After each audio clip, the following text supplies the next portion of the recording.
KTH တက်ကနေပြီးတော့ကြိုဆိုပါရစေကျွန်တော်တို့ဒီနေ့ပထမဦးဆုံးကျွန်တော်တို့ဒီနေ့စတဲ့နေ့မှာမင်္ဂလာရှိတဲ့နေ့လို့ပထမဦးဆုံးအနေနဲ့နှုတ်ခွန်းဆက်သလိုပါတယ်ဒီနေ့ကျွန်တော်သင်မယ့်အကြောင်းကတော့ကွန်ပျူတာ keyboard ကိုဘယ်လိုလက်အထားသို့ထားရမလဲပြီးလို့ရှိရင်ဘယ်လိုကွန်ပျူတာ typing ကိုဘယ်လိုလေ့ကျင့်မလဲဆိုတဲ့ဟာကိုကျွန်တော်သင်ပြပေးမှာဖြစ်ပါတယ်ဗျအဲ့တော့ကျွန်တော်တို့ကွန်ပျူတာမှာဒီ keyboard ပေါ်မှာကြည့်မယ်ဗျာနော်ကြည့်မယ်ဆိုလို့ရှိရင်ဒီဟာဘယ်လက်ဒီဟာညာလက်ပါဗျအဲ့တော့ဒီကွန်ပျူတာရဲ့ဒီ caps lock အတန်းမှာရှိတဲ့ဒီအတန်းကိုနေပြီးတော့ကျွန်တော်တို့ကဒီအတိုင်းလက်တင်ထားမှာဖြစ်ပါတယ်ဗျာနော်ဒီပုံမှာလိုပဲပေါ့နော်အဲ့တော့ကျွန်တော်တို့ကဒီမှာ A ဆိုလို့ရှိရင်လက်သံ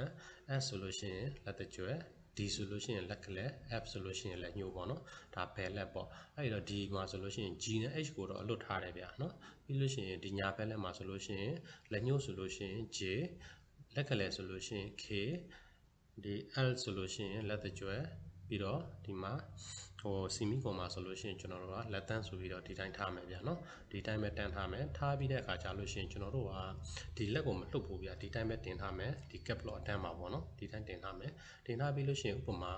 ဒီ Q ကိုရိုက်မယ်ဆိုလို့ရှိရင်လက်တန်းကနေပြီးတော့ဒီတိုင်းအပေါ်တက်မယ်ဗျာနော်ပြီးလို့ရှိရင် W ကိုရိုက်မယ်ဆိုလို့ရှိရင်လက်ကလေးကနေပြီးတော့လက်တကြွယ်ကနေပြီးတော့ဒီတက်မယ်ဗျာအပေါ်တက်မယ်အပေါ်တက်ပြီးရိုက်မယ်ပေါ့နော်ဒီ E ကိုရိုက်မယ်ဆိုလို့ရှိရင်လက်ကလေးကနေပြီးတော့အပေါ်တက်ပြီးရိုက်မယ်အားကိုရိုက်မယ်ဆိုလို့ရှိရင်လည်းလက်ညှိုးကနေပြီးတော့ကျွန်တော်တို့အပေါ်တက်ပြီးရိုက်မယ်ပေါ့နော်အဲ့လိုဗျဒီတိုင်းပဲကျွန်တော်တို့ကညာဖက်လက်ဆိုလို့ရှိရင်လည်းဥမာဒီ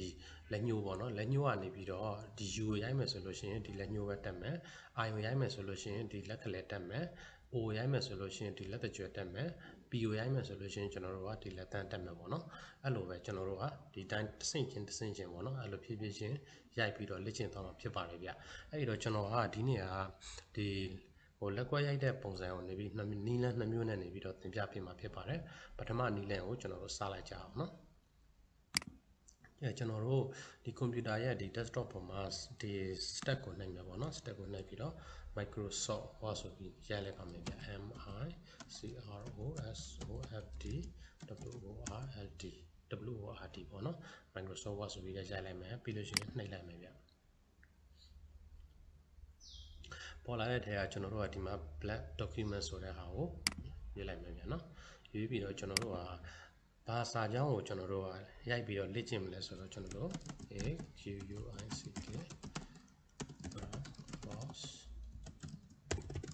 jumps over the desktop ဒီစာကြောင်းကိုကျွန်တော်တို့က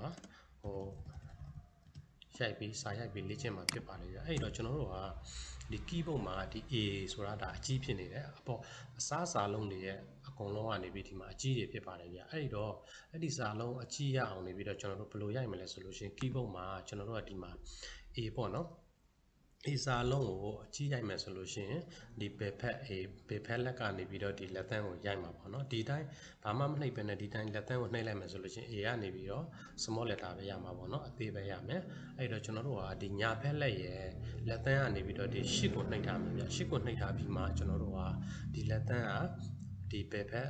လက်သန်းကနေပြီးတော့ A ကိုနှိပ်မှသာလျှင်နေပြီးတော့အကြီးထွက်မှာဖြစ်ပါတယ်ဗျဒီတိုင်းပဲကျွန်တော်တို့က S အကြီးကိုလိုချင်လို့ရှိရင်လည်းဒီညာဖက်ရဲ့လက်သန်းကနေပြီးတော့ Shift key ကိုနှိပ်ထားမယ်နှိပ်ထားပြီးတော့မှဒီ S ကိုလက်တကြွယ်ကနေပြီးတော့နှိပ်မှသာလျှင်နေပြီးတော့အဲ့လိုအကြီးရမှာဖြစ်ပါတယ်ဗျအဲ့တော့ပြောချင်တာကတော့ကျွန်တော်တို့ကဒီ keyboard ပေါ်ကစာလုံးတွေကိုအကြီးရိုက်မယ်ဆိုလို့ရှိရင်ကျွန်တော်တို့ကဒီ Shift key ကိုနှိပ်ထားပြီးတော့မှလိုချင်တဲ့စာလုံးကိုနှိပ်မှသာလျှင်နေပြီးတော့ကျွန်တော်တို့ကအကြီးရမှာဖြစ်ပါတယ်ဗျเนาะအဲ့တော့ကျွန်တော်တို့နောက်တစ်ကြောင်းလက်ကြည့်မယ်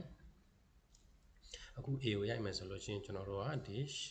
ညာဖက်လက်ရ8ကိုနှိပ်ထားမယ်ပြီးရင်ဘယ်ဖက်လက် A ကိုနှိပ်မယ်ပြီးရင်ဒီမှာ space bar ကြတော့ကျွန်တော်တို့ဒီလက်မနေပြီးတော့ space bar ပုံမယ်ပြီးလို့ရှိရင် Q အကြည့်ရိုက်မယ် UICK BROWM FOSJUMPSVAR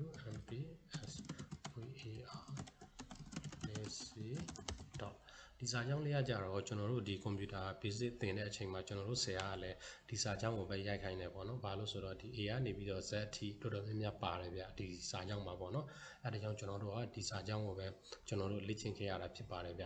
အဲဒီတော့ ဒီကွန်ပျူတာကိုလေ့လာသူတွေအနေနဲ့ကလည်းသင်မယ်ဆိုလို့ရှိရင်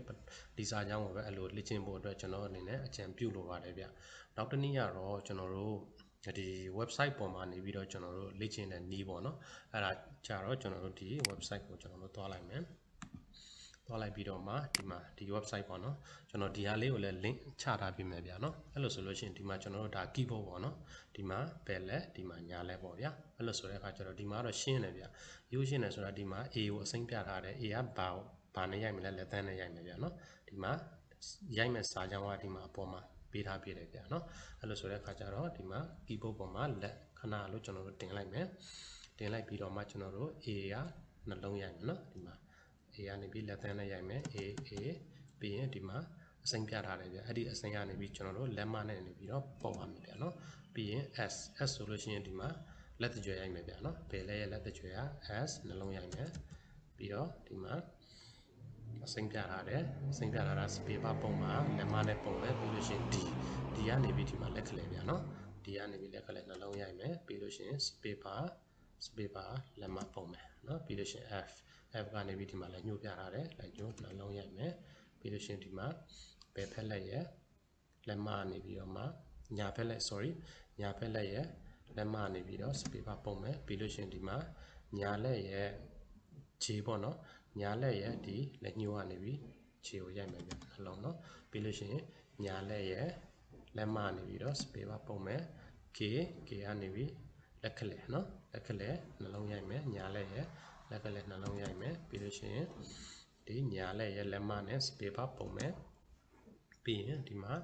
L ကနေပြီးတော့လက်ကလေးပေါ့နော်လက်ကလေးညာလက်ရဲ့လက်ကလေးနှလုံးရိုက်မယ်ပြီးလို့ရှိရင်ညာဖက်လက်ရဲ့လက်မနေပြီးတော့ space bar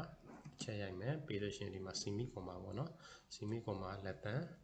ချက်ရိုက်မယ်ပြီးလို့ရှိရင်ဒီမှာညာဖက်လက်ရဲ့space bar တစ်ချက်ရိုက်မယ်ဗျဒီတိုင်းပဲဗျနော်ဒီမှာပြထားတဲ့အတိုင်းနေပြီးတော့အဲ့လိုလေ့ကျင့်မယ်ဆိုလို့ရှိရင်ဒါပို့ပြီးတော့လဲလွယ်တယ်ပို့ပြီးတော့လဲဒါတက်မြောက်မှာပေါ့နော်အစတုန်းကဆိုလို့ရှိရင်တော့ကျွန်တော်တို့ကဆက်စချင်းဆိုလို့ရှိရင်တော့ဒီလက်ထားတဲ့အထားအသိုတွေအဲ့လိုနည်းနည်းခက်ခဲလိမ့်မယ်ဗျဒါပေမဲ့အများကြီးမကြဘူးဗျနှစ်ပတ်သုံးပတ်လောက်ဖြည်းဖြည်းချင်းလေ့ကျင့်တယ်ဆိုလို့ရှိရင်တဖြည်းဖြည်းမြန်လာမှာပါဗျနော်အားလုံးကျေးဇူးတင်ပါတယ်အားလုံးအဆင်ပြေမယ်လို့လည်းထင်ပါတယ်ဗျ